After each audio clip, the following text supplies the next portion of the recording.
Well, hello again. It's a new school year, and so we begin a new season of Conversations with the Dean. And I'm delighted today to welcome Dr. Ming Wang, our friend, to the Lipscomb campus. Dr. Wang is an incredible individual. He is not only an accomplished, world-renowned cataract and LASIK surgeon, but Ming, you're also a laser physicist, you're a researcher, an inventor, an entrepreneur, a teacher, a writer, a champion ballroom dancer, an accomplished violinist, and a beloved philanthropist. And most important to me, you're a Christian. So thank you for coming to Lipscomb today. Thank you, Dean Stevens. We're delighted to have you. Let me start in China. You're a native of China. You grew up in China. You left China under difficult circumstances. I believe at the age of 14 you had to leave school, in fact, due to the Cultural Revolution. Tell me a little bit about your early life. You know, very often, Dean Stevens, I get a question these days, what drives you to work so hard, Ming? And it's because of the experience growing up in a circumstance when we had nothing.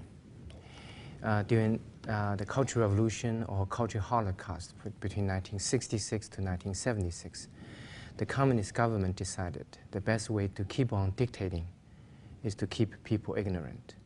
And the way to keep people ignorant is to destroy the educational process of its young people. Sounds almost, impossible. How could that happen in the modern era? In a big country like that, it did happen. For 10 years, young people were deported to poor part of the country and condemned of a lifetime of poverty and hard labor. So I called that during the Cultural Revolution. So at age 14, I was told that if I had gone to senior high school, 10th, 11th, and 12th grade, I would be deported and would be earning $1 a month for the rest of my life and would have zero chance to go to college. So I had to my parents had to take me out of the school, and I did not continue the educational process after junior high to try to avoid deportation and try everything possible to not to suffer the devastating fate of deportation. Now, you came from a very accomplished family. Your mother and father both, I believe, were highly educated. They were doctors. In fact, I believe one of your grandparents might have been a doctor. Yes. So education was a characteristic that was valued in your family. But at age 14, you had to leave school due to the Cultural Revolution. How did you proceed to continue your education at a later point in your life? You know, as you could imagine, Dean Stevens, at age 14, where a young teenager should be looking for a life of possibility and bright future, and I had to have my education process cut short abruptly as such. So I was in distraught and very depressed. And one way to avoid deportation is to play a music instrument, because communist government at that time still had propaganda troops, so they're song and dancers. So if you have music talent, they may allow you to stay in the city and avoid deportation.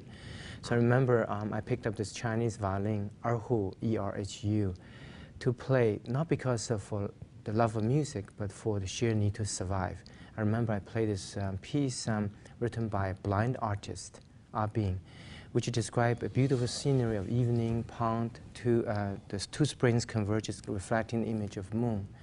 It is beautiful because not only it described the natural beauty, but also it was imagined beauty, because he could not see. And so the song with a touch of melancholy is very soulful and beautiful. Now I realize why I resonated at age 14 with the feeling of this blind artist, because he could not see physically. I could not see mentally any future in my life. So you took up the violin, and that was done in an attempt to prevent your deportation to the rural countryside. How did you manage then to re-enter school? The attempt to avoid deportation through music playing was not successful. Communist government realized that many youth were learning music for that reason, so they put an end to my music learning. So then my parents smuggled me into their medical school they were teaching to try to have me spend some worthwhile times learning medicine while avoid the deportation. I remember I asked my father, I said, why should I be studying when I have no chance of becoming a doctor? And my father said, and to this day I still remember, he said, knowledge will always be good, knowledge will always be useful. And, but then communist government discovered, I was hiding out in medical school and I was expelled, so I could not continue learning just even for the sake of knowledge. And then Cultural Revolution ended, 1976, and the college entrance examination resumed. And all of a sudden it was possible to go to college again. So I had to cover the curriculum of 3 years of senior high school and try to score among the top 1 or 2% of the graduating class, 12th grade, in order to get to college. My father actually talked to many teachers, chemistry, biology, physics, and said that, you tutor our 14, 15-year-old son, and I will take care of you, for your family, medically. So I was drilled 15, 18 hours a day. And 2 months later, I was lucky enough to get into college. And it was during my junior year, I met a visiting American professor. And I knew that there was my only one chance to come to America, to be free. So I asked him, the visiting American professor, a question. And I did not understand what he was saying because I had very limited command of English. But he was impressed by my persistence and asked him that question. So with his help, 1982, with $50 borrowed from him, and with one-way airplane ticket, I was dropped at National Airport, Washington, D.C. And that's how you arrived in America. Now, before we follow you to America and what transpired after that, let me ask you one more question about your early life in China. There was a New York Times best-selling book a couple of years ago about tiger moms. Did you have a tiger mom? Yeah, I have tiger parents. They were inspirational in Yes. your desire to be educated and your commitment to that. Yes. So why is that culture so prevalent in China, and we struggle so much in this country to inspire our children to have that same love of learning? I think this has to do with our human nature that, as they say, it takes a good man who doesn't have much to work hard, but it takes a great man who already has something to continue work hard. So I think material wealth and having things around, it is a detriment. It is detrimental to the process of learning. A human being usually gets energized, gets inspired to work hard when a human being is at the state with the deprived state.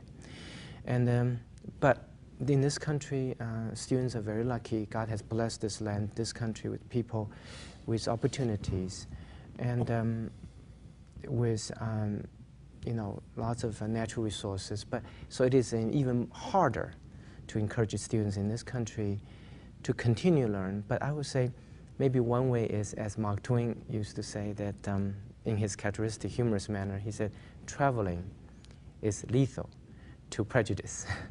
So I think encourage students to travel, to experience, to at least get some sense what 2/3 of the world, how those students are still living, and how lack of opportunity they still. Well, we do that, of course. We take our students to China each year, and in fact, I've been very fortunate as the dean here to go with our students for the last 2.5 years. In fact, I've spent 10 weeks in China with our students cumulatively over the last 2.5 years. And one of the things that we've noticed and learned on those trips is the commitment to education that the Chinese people have. It's not unusual at all for a Chinese student to have a second master's degree or even a third master's degree. We don't have that mentality here. And I'm very concerned about that for the 21st century. I think that puts us at a competitive disadvantage. Do you agree? Yes, absolutely. And not only lack of knowledge, but also the lack of realization of lack of knowledge. Every year in the students' competitions of industrialized world, the top 30 industrialized world in math, physics, biology, American students has consistently scored in the lower end, except in one category, confidence, where American students have consistently scored first. So I think it's important to not only to learn, but also realize that, students to realize that we don't know much, we need to learn. And it's hard in the affluent society, in a society with, well provided, to continue to have the desire and inspiration to learn. Well, let's return to your journey. Let's go back now to the moment you arrived in the United States. I think you said you had $50 in your pocket. You arrived at National Airport to do what? What was your purpose in coming here? I wanted to study. At age 14, I was playing my violin, Chinese violin, because I was depressed because I was not allowed to study. I came to America to study. And I felt that I was very blessed because I was given the opportunity to go into school to learn and eventually to study medicine. Some of the things that I tried to do in China, I could not. So I first was enrolled in graduate school in physics, and I got my doctoral degree in laser physics, finished my postdoctoral training at MIT. Then I decided I want to continue my educational process, so I got my second doctoral degree, this time in medicine at Harvard Medical School. So you have a very unique educational background. I don't know that I've ever met anyone else who had 2 doctoral degrees, much less one from Harvard and another postdoctoral degree from MIT. While you were at Harvard, I think you fell in love with ballroom dancing. Tell me about how that happened. It was funny, Dean Stevens, that in the first week of Harvard Times that we heard about many jokes about Harvard students being nerds. So a bunch of students got together. We want to say, well, we want to do something unexpected of the nerdy Harvard students. So we said we're going to do ballroom dancing. But the first time we participated in collegiate competition, Harvard University team was dead last. But we want to change that. Just like one applies oneself, hard for chemistry, biology, physics, we apply ourselves very hard to the study of ballroom dancing. We raise funds and we petition the school to give us opportunities and space and encourage students to participate. And we have very ambitious goals to win U.S. national championship. And the year I graduated from Harvard Medical School, we did win the U.S. collegiate national championship. And I was very interested, Ming, as I read some of your background, to read about your comments about how the ballroom dancing informs and assists you in your role as an eye surgeon today. Tell me about why that's the case. I think, Stevens, that many people realize the benefit of ballroom dancing, enjoying music, and it is physical exercise. But it is the third, which I think is the most important dimension of ballroom dancing, is in order to dance well with another human being, you have to be aware of that human being, you have to be connected, and you have to be sensitive. Because no matter how great one is by oneself, if you cannot move together with another human being, you cannot do well in ballroom dancing. So that sensitivity, awareness, and the sense of connection does help me today as a doctor, because with all the technologies we have here, in a way it's good, give us more capabilities of diagnosis and treatment, but at the same time, technology can also insulate or increase the distance between doctors and the patients. So I feel that we need to reconnect to our patients, spend more time, and try to feel what they feel, try to listen what they say, and try to be emotionally connected. And I learned that dimension of emotional connection from ballroom dancing. And I think learning to ballroom dance does help me to become a better doctor. So you decided to specialize in the eye. You became an ophthalmic surgeon.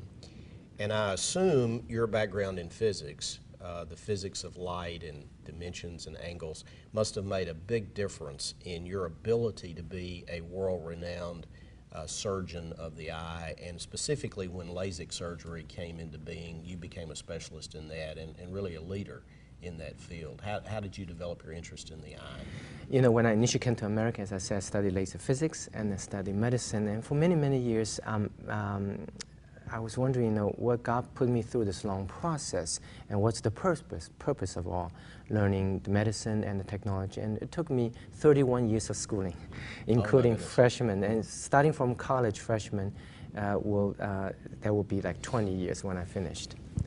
So 20 years of schooling since freshman college, that was a long process. I didn't realize at the time what was the purpose and how could I really combine the two, medicine and technology. Now I realize that God's intention is to, because today's medicine is characterized by the combination of high-tech and medicine. So only by mastering the high-tech technology aspect can a doctor truly deliver the best quality of care. So I feel very fortunate I can combine my laser physics doctoral degree and medicine so I can provide best care for my patient. You've become an inventor. I think you've developed several new techniques in LASIK surgery and perhaps cataract surgery. You've used your skills as a surgeon to become a philanthropist. You created the eyeball, EYE ball, in order to raise money for your foundation. Tell me what the foundation does and how you've used your philanthropy to complement your career as a surgeon. For the longest time I've been thinking, how can I bring the cause of sight restoration to help the poor, to help those who are blind, outside the four walls of clinic and hospital, engage a bigger segment of society. And because vision is not just a matter of numbers, you know, check 20/40, 20/30. The vision is visceral, it's human experience. It's an indispensable part of a human experience. So I thought maybe the best way is to create an event, to form a foundation to help those poor, who are poor, who cannot afford medical treatment, but at the same time create an event which appeal to the public. And the event itself, the very essence of the event reflects the appreciation of sight. So I then realized that, you know, very few things is as beautiful, as eloquent and elegant and, you know, just disciplined and as ballroom dancing. So I thought, well, maybe that's the way to create a beautiful classical ballroom and where people see Viennese waltz and foxtrot and black tie and ball gowns. But more importantly, through the appreciation of beauty of ballroom dancing, to remind us how precious God's given gift to us sight is and how much we need to help those who have lost that gift. So that's the idea behind the eyeball. And that event is an annual event. I think it's in the fall of each year, in October. My wife and I have attended that event for the last several years, and we've been honored to be asked and honored to be there. And I'm always amazed each year when we go at the number of people who honor you with their attendance and their support of your foundation. Last year, I think you had perhaps almost 1,000 people who were there, so it's really quite an event. Thank you for your commitment to do that. Let's return to your amazing life. I mentioned in our introductory comments that you were an entrepreneur. So you have reconnected with your native land in China, and you've become quite a business person. Tell me about that.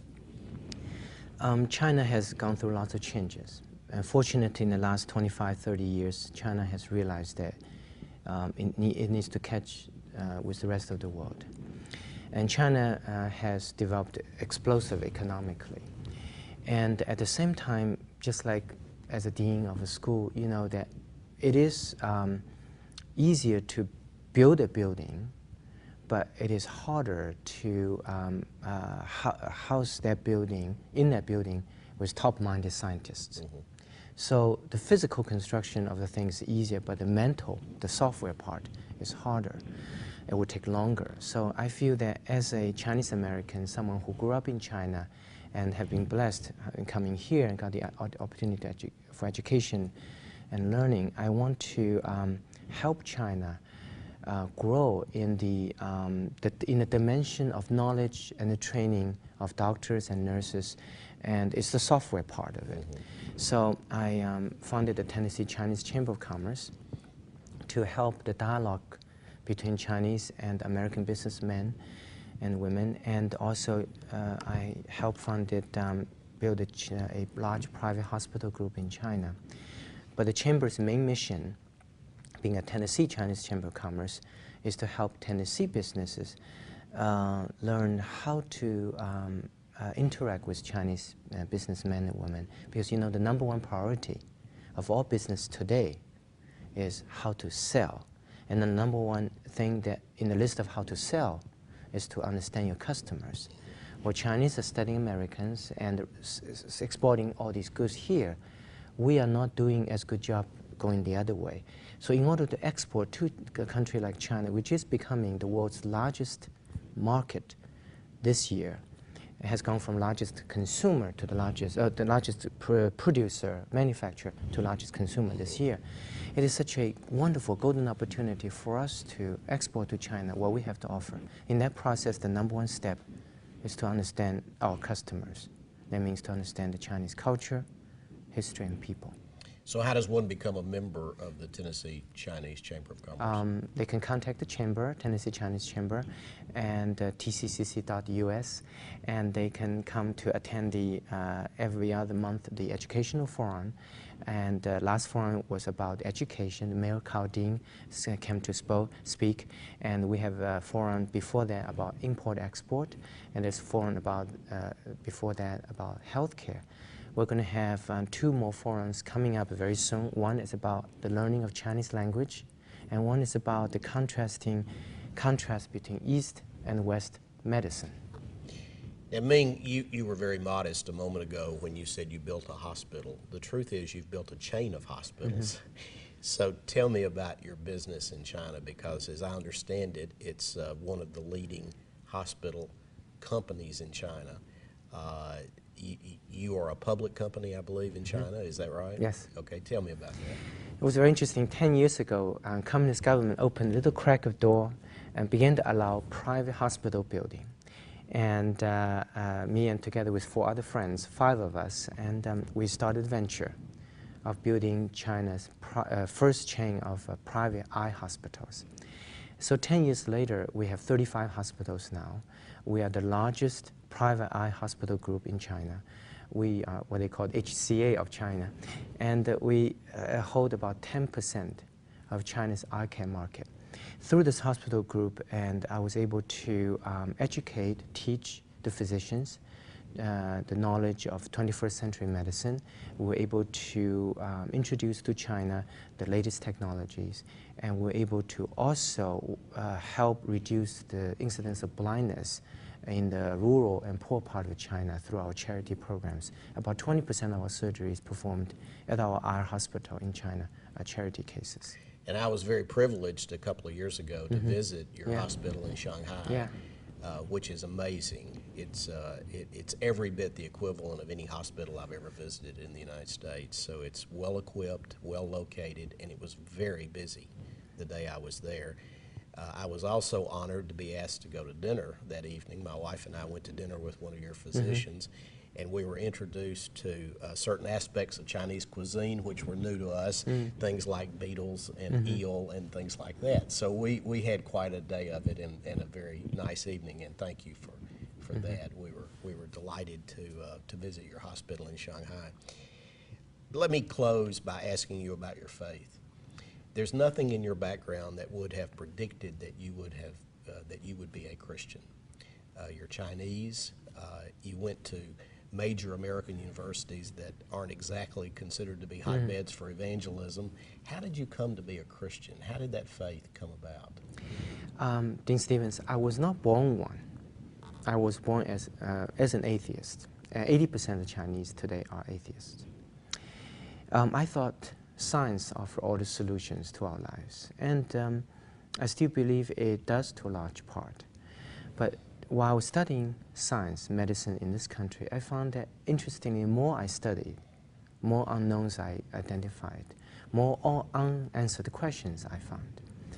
So then I was influenced to the path of Christianity by a professor, a pediatric professor actually, who I respect a lot scientifically. And he showed me, he said, one day he said, Ming, can you imagine the power of random scrabble piece of metal can assemble itself into a car? I said, no. He said, how about human brain? So that really kind of opened up the window for me to be open-minded, to explore why things are, and beyond just science. So I came to know Jesus Christ not because I was born as a Christian, but also, but mainly because I did not find the answer that I was seeking for in life.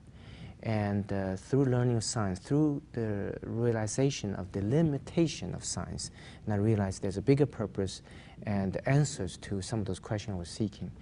So I became Christian through the path of seeking for answers for life. And today I feel very fortunate that I'm a Christian and I can understand lots of things in life, and I can apply my Christian principles to many things I do, and I can continue to utilize science, but I believe that it is the combination, not the opposition, but combination of faith and science that truly can advance the quality of human lives. And for example, in China, that we know that people are living better, but spiritually they have more of emptiness because of the collapse of communist ideology. So people need more, the new, just the moral code of conduct and behavior. So we have started a China Bible project to bring to China 10,000 Bibles, duly translated English and Chinese, to go into China, because 95% Chinese citizens are not Christians. So this is a unprecedented, perhaps once-in-a-lifetime opportunity to recruit for God's kingdom, quarter of human population.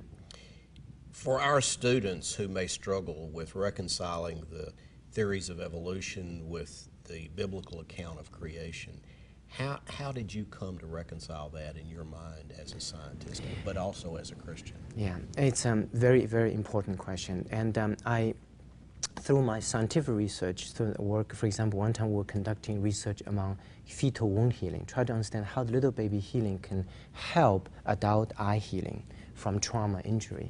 In the process, we realized that there was a clash between faith and science. On one hand, if you don't do research on fetal wound healing, you will not be able to advance science. And on the other hand, you cannot do it without moral guidance and principles, because little baby is a human being. You cannot injure any part of the baby for the sake of research. So what do you do? Like stem cell research today, and like the conflict between creation and evolution. But I always believe that God has created this world is without contradiction. It may appear to be contradictory to us. That's because we don't know better. So what God wants us to do is continue to seek, continue to be persistent, and truly believe there is an answer. In the case of fetal wound healing, we identified that each baby has this membrane called the amnion membrane. It's surrounded around the baby, and it's discarded after birth. But it was connected to the baby before birth. So we started researching on the amnion membrane, transplanting adult eyes, and we found it indeed can help adult wound healing to reduce scarring and reduce blindness. So that's an example. In the case of fetal wound healing, God does want us to continue research, but He wants us to do it in the right way. In this case, use amnion membrane, but don't touch any part of the baby. Continue the advancement of fetal wound healing research and medicine, but without stepping out of our moral and ethical and faith boundaries. Ming, it's been a delight to have you here today. You're a true friend, and thank you for joining us today, and thank you for your life. It's such an inspiration to me personally, as well as I'm sure to our students and our friends of the university. Thank you so much. Thank you, Dean Stevens. Our guest today has been Dr. Ming Wang, who is a eye surgeon. He's an entrepreneur. He's a teacher, a researcher, quite an amazing fellow, and we're delighted to have had him. We look forward to seeing you again soon on another episode of Conversations with the Dean. Thank you for joining us. See you soon.